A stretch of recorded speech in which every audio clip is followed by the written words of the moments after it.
This is not a story about becoming a hero. This is a story about the alpha. In Beacon Hills, the alpha does not chase. It watches. It studies people from the dark, their fear, their weakness, their routines. And when the alpha bites, it does not kill. The bite is not an attack. It is an initiation. Those who survive feel it immediately. Something breaks inside them. Something else wakes up. They go home pretending nothing happened. They walk into school the next morning smiling. But the alpha is already inside them. That is how the curse spreads. From forest, to street, to school hallway. One bite, one life changed. One new chain in the alpha's control. And once you are chosen, there is no escaping what you are becoming. Because this story doesn't ask who gets bitten, it asks who survives the alpha's plan. Pause. And this is only the beginning. The night Scott McCall should have died. Scott McCall was not brave. He was not strong. He was not chosen. He was just a boy chasing a dead body. That night, Scott followed Stiles Stilinski into the forest after hearing about a corpse being found. The moon was full, hanging low like an unblinking eye. The forest went silent. Then it happened. A blur. A scream. Claws ripping flesh. Scott didn't even see the alpha clearly, only glowing eyes and teeth wet with blood. The bite was fast, brutal, intentional. The alpha didn't kill him. That was the real horror. Scott woke up alive. Too alive. Cuts sealed themselves. Asthma vanished. Sounds became sharp enough to hurt. Heartbeats thundered like drums inside his skull. At night he dreamed of running, not away but towards something. Something empty. Something hungry. The wolf didn't speak. It pressed.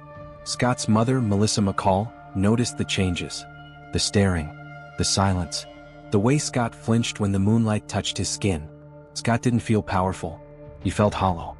As if something had carved a space inside him and moved in without asking. Beacon Hills High School became the most dangerous place of all. Crowded halls. Rising tempers. Beating hearts everywhere. Scott lost control for the first time during lacrosse practice. Strength surging, eyes flashing gold.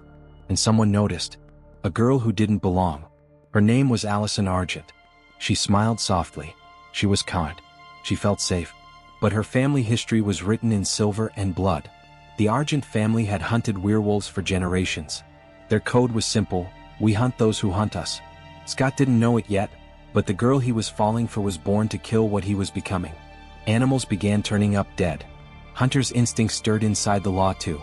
Noah Stilinski, the sheriff of Beacon Hills, felt something was wrong.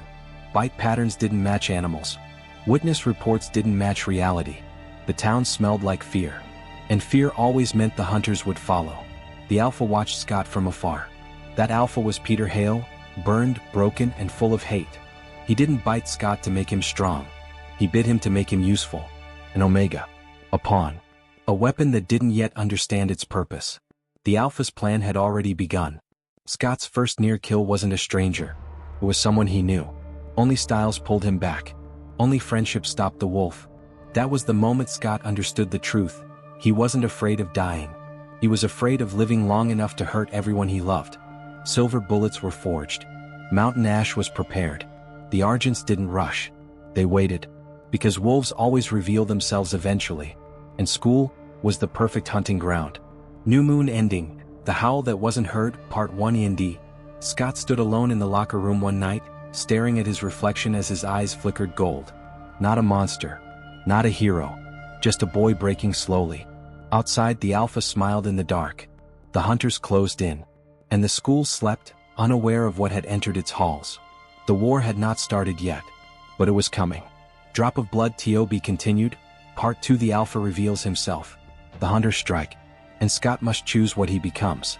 Backhand index pointing right if you want Part 2. Speech balloon comment Part 2. Thumbs up, like bell, subscribe, because once the howl begins, it never stops. Full moon wolf face.